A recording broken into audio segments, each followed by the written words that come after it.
Hello and welcome to Global Eye, a program that brings you in-depth investigations and reporting from teams across the BBC World Service. I'm Selin Girit, a senior journalist at the World Service, and this week we're in Turkey. It's now more than 7 weeks since the US and Israel launched strikes on Iran, triggering a regional conflict that Turkey has been keen to keep at arm's length. Last month, NATO air defenses intercepted ballistic missiles heading here on 4 separate occasions. Missiles reportedly fired from Iran, a claim Tehran has denied. Turkey's President Recep Tayyip Erdogan has warned of plots, traps and provocations designed to drag this country into the conflict. But he's also made it clear his priority is to steer Turkey away from this fire. But how long can the country walk this tightrope? And could events force its hand? Coming up on Global Eye, we'll bring you the story of the dozens of Kenyans fathered by British soldiers serving at the country's huge UK military training base. Many have grown up without knowing their father's identity. Now they're using DNA databases and fighting a legal battle in the UK courts to search for the truth. Yeah, how can he be alive again? To just send someone to lie that he's dead. I feel disowned. And as Israel and Iran face off against each other in the Middle East, we follow the lives of Jews in Israel whose families came originally from Iran. Caught between the land of their ancestors and the country where they live, how has the war challenged their sense of identity and belonging? I'll bring you more from Turkey in a moment, but first, Nanyuki in Kenya is home to one of Britain's largest overseas military training areas, where thousands of British troops train each year. Nearly 100 mixed-race children have been born here to Kenyan mothers, many growing up without their fathers who have since disappeared. Now, in a landmark case, UK-based scientists and lawyers are helping them find answers, analyzing their DNA and uploading it to commercial databases to identify fathers. This is the story of the human cost of Britain's military presence and the long fight for recognition and justice.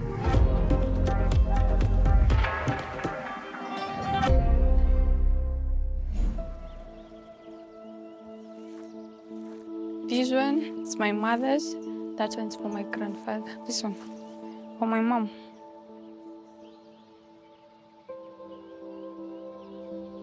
I've grown up with my grandma, my grandpa before he died. I was raised by them because my mom died and my dad was nowhere to be found. My name is Nkirote Iwan Chaka Chaka. People call me Yvonne. All my life I've grown up knowing that my dad was dead. I think the soldiers that worked with my dad said he died working for the army. I'm like, no dad, no mom. Was I just an orphan? It began as small individual cases. They involve men who came to Kenya as soldiers on duty to train and become battle ready.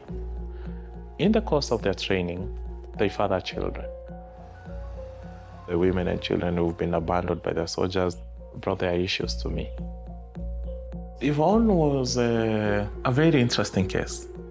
In Yvonne's birth certificate, there was no father's name ever listed. Her grandma has little to no trace of information.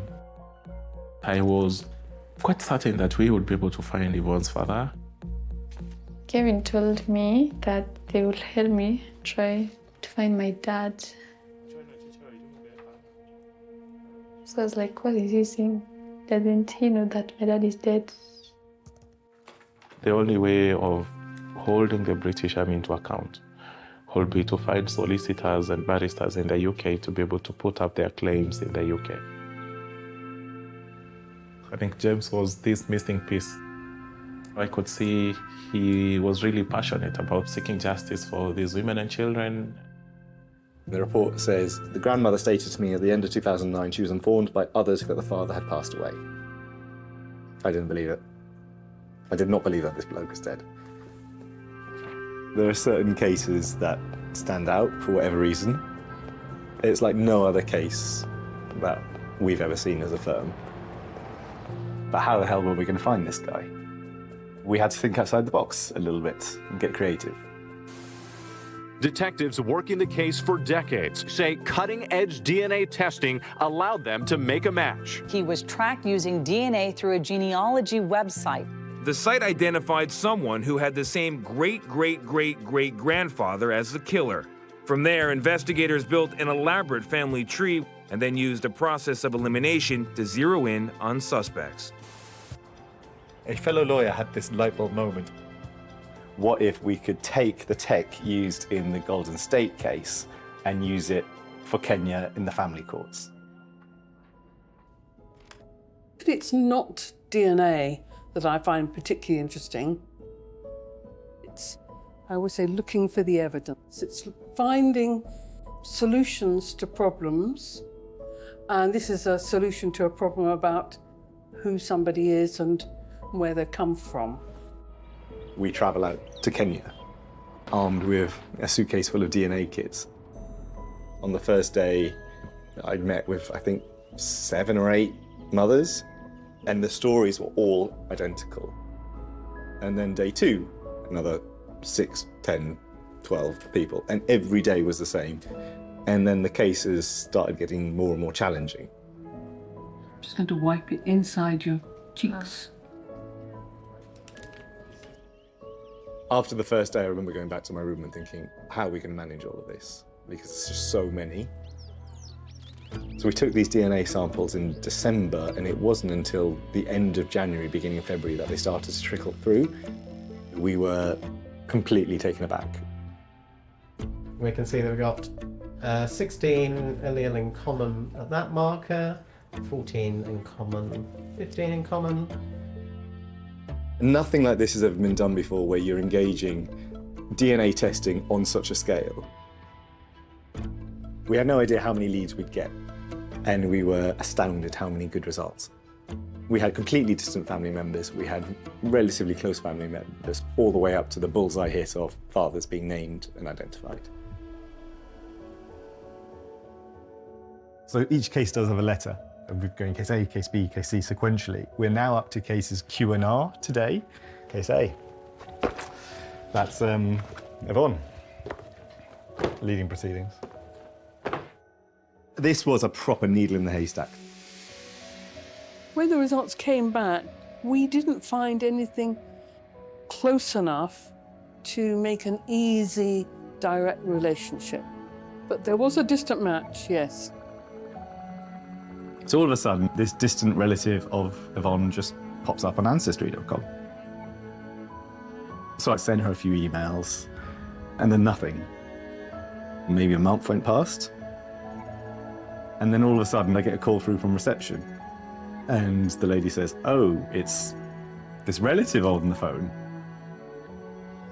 I spoke to James on the phone, telling us that through my DNA, they'd found a relative in Kenya.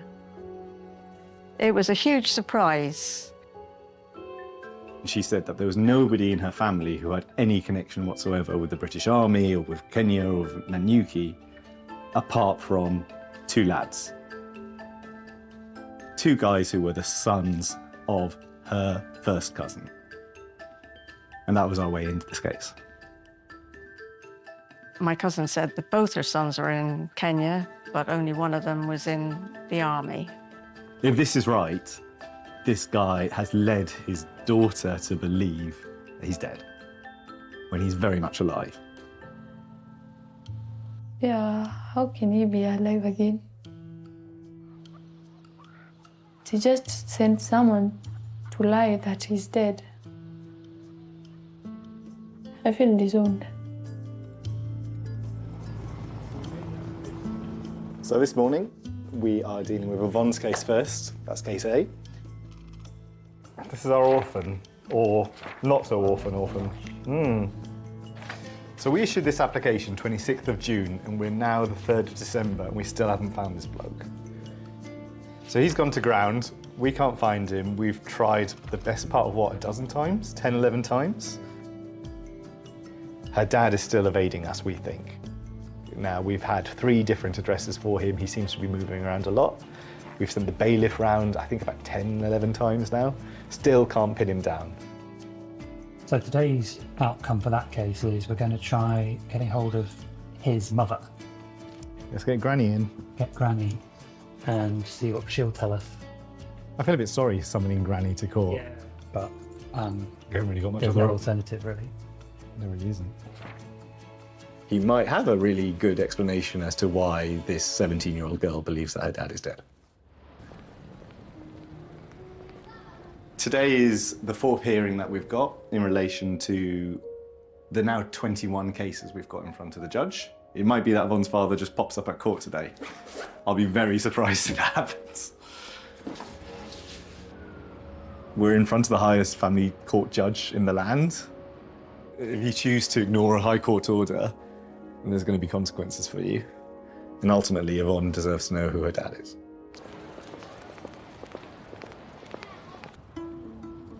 Out of nowhere. The last thing I'd expect was that, honestly.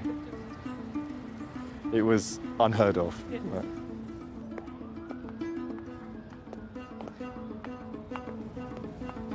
I haven't had such an astounding day in court ever, I think. The man we've been chasing for months and months and months was just there opposite me, as if nothing had ever happened. I don't know whether it's guilt or shame or embarrassment or the fact we had involved his family members or... I mean, we were applying to arrest him today. We're applying for a bench warrant. He has agreed to a DNA test, and that will resolve it for him. Either way. You know, for everybody, so that one way or the other. And now it's just the agonising wait to get the DNA results. And it's your fundamental right to know who your family is, your identity, your heritage. And these young people are now in a situation whereby they can actually turn on a light for the first time in their lives to find out who their dads are, as is their right. Your DNA, even when dead, still lives. Might not be through you, but through your living relatives. Your DNA will always be living. No matter how old we are, we always want to feel that we are a child to someone. We as human beings, we thirst for our heritage.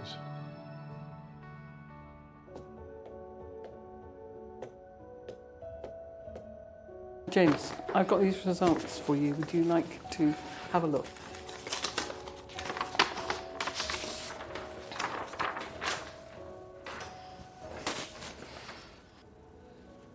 Oh my God. Yeah. I think when we went to see her, we didn't have really any hope at all, did we? It's life-changing, isn't it? I think we should tell her. Yeah.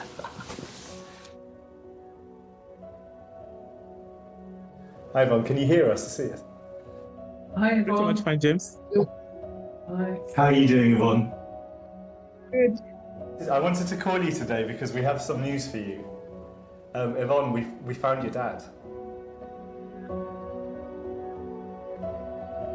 We didn't know what we'd get, but we were able to find him. And he's there, he's in England. I've met him, he's alive. How do you feel?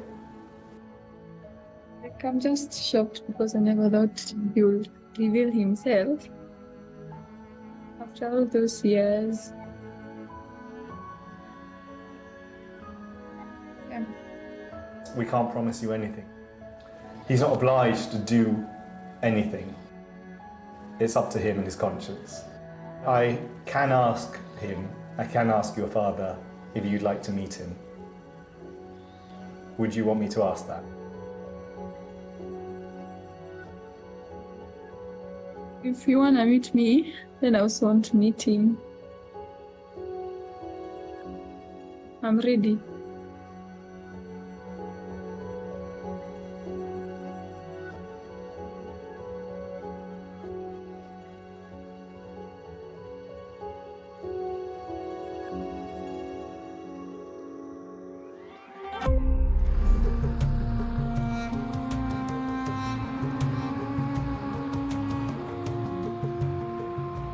I was born here in Turkey, and I've been reporting on this fascinating country for more than 20 years. What I've really noticed over the last few years is how the temperature of everything, from political discourse to the economy, seems to have risen, and how people are constantly having to adapt as the ground beneath them keeps moving. East meets West here, and it's a country shaped by empires, trade routes and traditions that have long connected Europe, Asia and the Middle East. Today, Turkey is yet again at the center of global events, ringed by conflict. It's trying to withstand the gravitational pull of the latest flashpoint in neighboring Iran. After more than 2 decades in power, President Erdogan faces mounting pressures at home too, with an opposition worn down by years of legal crackdowns, yet still capable of mobilizing millions, and an economy struggling under prolonged stress. But Mr. Erdogan has navigated turbulent waters before and maintained a firm grip on power. Too firm for those who accused him of weakening Turkey's proud democratic traditions. Erdogan's main challenger, Ekrem İmamoğlu, the mayor of Istanbul and the main opposition's presidential candidate, has been held in pre-trial detention for over a year. Moments before his arrest, he recorded this statement of defiance. Evin 16 milyon İstanbullunun konutunun kapısına yığmıştır. Yüzlerce polis yığmıştır. Büyük bir zorbalıkla karşı karşıyayız ama yılmayacağımı bilmenizi istiyorum.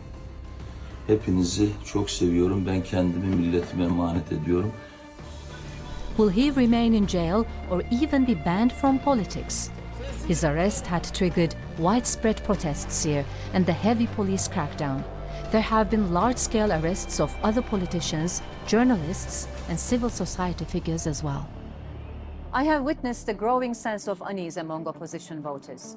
Many feel the ballot box can no longer bring real change. At the same time, there's a deep fear of becoming the next person jailed simply for speaking out. Zaten kanunların işlemediği bir ülke haline geldik. Bir yılda son artık dibe oturduk. Atatürk'ümüzün Cumhuriyet kurmuş olduğu Cumhuriyet gerçekten bu değil ve böyle olmamalıydı. Many young people and professionals have chosen to leave Turkey in search of a freer life. So, will Mr. Erdogan run again despite Turkey's constitutional ban on presidential third terms? He insists his plan to amend the constitution is not aimed at allowing him to stay on as president. If he does stand aside, who would replace him? Could his youngest son, whom many speculate is being groomed as a successor, step into the role? Again, the Erdogan family deny the speculation. Abroad, the stakes are just as high. President Erdogan has cast Turkey as an indispensable actor in global crises, keeping channels open to Moscow while anchoring Turkey firmly inside NATO and positioning Ankara as a rare bridge in the Russia-Ukraine conflict. Vicdan sahipleri olarak savaş ve soykırım cephesi karşısında barış ve insanlık cephesini ne kadar güçlendirirsek yarınlarımıza o derece güvenli bakabiliriz. In the US-Iran war, Turkey has maintained a policy of neutrality, but what's been happening across the border has caused acute concern. In March, NATO downed ballistic missiles fired from Iran on 4 separate occasions as they entered Turkish airspace. Officials here have not confirmed the intended targets, though debris fell near a major NATO base in Incirlik in southern Turkey, used by American forces. Iran has been quick to insist it hasn't targeted Turkish territory. Turkey and Israel also have a complicated relationship. Mr. Erdogan has called the Israeli Prime Minister a war criminal over the bombardment of Gaza, while a former Israeli Prime Minister said that Ankara could become the new Iran, suggesting it is forming an anti-Israel axis similar to Iran's alliance with Hamas and Hezbollah. In Turkey, anti-Israeli sentiment has been rising since the start of the Gaza war, and now, since the Iran conflict, tensions between these two major powers in the region feel even more acute. There's a growing sense of unease and uncertainty about what may come next. Will the ceasefire hold? Is a lasting peace possible? Or could the conflict flare up again, pulling Turkey into the fray? For now, Ankara is holding its breath. Israel is home to one of the largest Iranian Jewish communities outside Iran. For many whose families trace their roots back there, the unfolding US-Israeli conflict with Iran has been felt not only in the skies above them, but within themselves, stirring questions about identity and their connection to the country of their birth. BBC Arabic's Reda Al-Mawi spoke with members of the community about how the war has affected them, both personally and politically.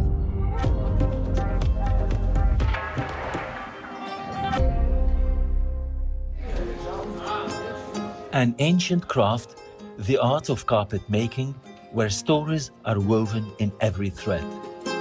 In Jaffa's flea market, this tradition is kept alive. Here, Jewish merchants from Iran carry their ancestors' legacy and the memory of a homeland left behind. עד גיל 20 גדלנו שם. כל הזיכרונות, כל הזה בפרה. חיים טובים, שקטים, הכל טוב, הכל יפה. הכל היה בסדר. עד שחומייני הגיע. Iranian Jews began arriving in Israel after the state was established in 1948. Much larger waves followed after the 1979 Islamic Revolution led by Ayatollah Khomeini in Iran. Today, Israel is home to 200,000 to 250,000 Iranians of Jewish origin.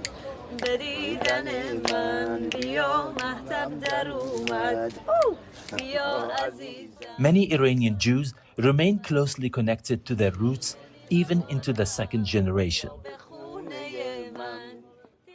Whatever happened home really made me more shy, or I can speak about even my sandwiches. They were so smelly, like with Iranian herbs. Like kids were like, "Oh my God, what do you eat?" Okay. I eat kebab. Like it's 10 in the morning. It's like, no, this is us. Embracing both cultures, Israeli-born artist Liraz Sharhi has been performing in Persian for Israeli and international audiences since 2004.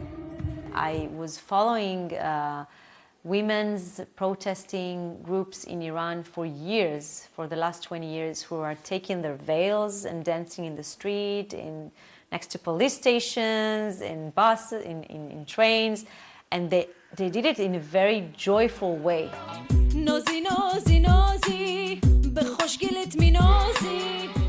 Liraz began connecting with artists inside Iran after releasing her first album, Naz, in 2017.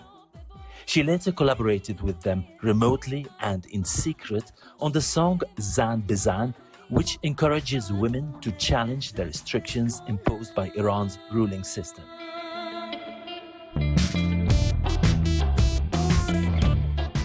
Liraz believes that the current military intervention could pave the way for a better future for Iranians. When I see Iranian and Israeli flags are waving for peace, for me, it's the biggest hope that this war will end and something will happen, that it's going to be a revolution. And because all of those things, we have a lot of hope that this time is, I think, the last chance to break Iran and to live in peace. Today, Israel is home to around 250,000 Iranian Jews. In this Bukharan synagogue in Jerusalem, worshippers are closely following the developments of the war. מוסלמים של השכונה אהבו אותנו דווקא. אני זוכר בעל המכולת שאנחנו רצינו לבוא לארץ, אומר לאן אתם הולכים? בכה. הוא אמר אל תלכו, מה יש לכם לעשות שם? אלה שהם טובת היותר זה אנחנו שמחים, למה לא? שיהרגו אותם. אבל צד השני שהם טובת השעה, טובת המשטר השנייה, אלה באמת חבל, זה כואב קצת. למה? לא מגיע להם. תקווה שלי שיצליחו, ובעזרת השם יהיה שלום, ואנחנו נוכל לחזור לפחות לטיול, לבקר מקומות שנולדתי, איפה למדתי, איפה העיר.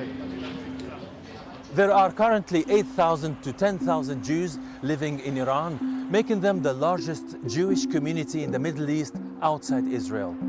The government in Tehran officially recognizes the Jewish community and deserves a permanent seat for them in the parliament. The MP who holds that seat has a very different stance on the war than that of the Iranian Jews we met here. The representative of the Jewish community in the Iranian parliament, Humayun Sameh, issued a statement mourning the killing of Supreme Leader Ayatollah Ali Khamenei, in which he said, "This brutal act of the American Zionist enemy once again has laid bare its barbaric nature more starkly than ever before."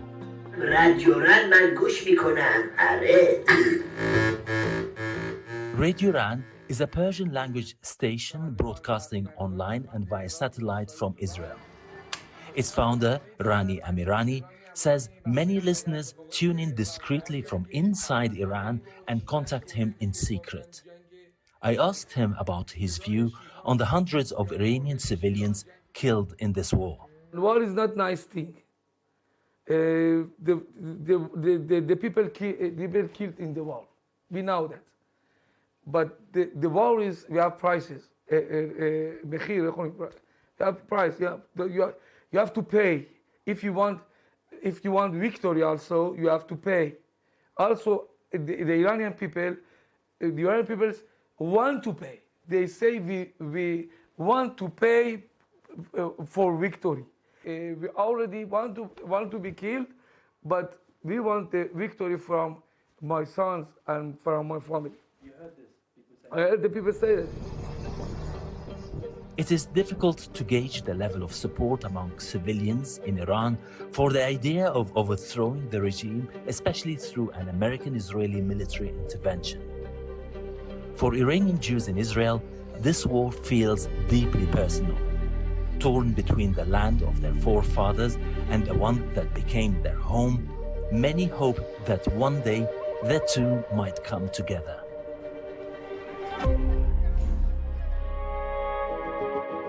Here's another highlight from the World Service this week.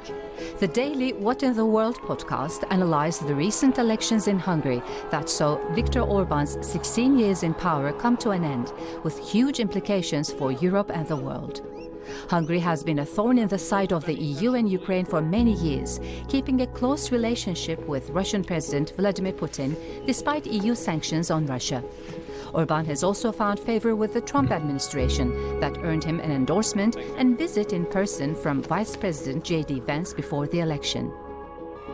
The new leader, Petar Magyar, has pledged to follow a very different path, distancing himself from Russia and speaking out against corruption in Hungary. You can catch the full episode on BBC Sounds and the BBC World Service YouTube channel, or wherever you get your podcasts. Thanks for joining me in Turkey. Global Eye is taking a break, but we'll be back with you for a new series on Monday, 13th July. So please do join us then. Goodbye.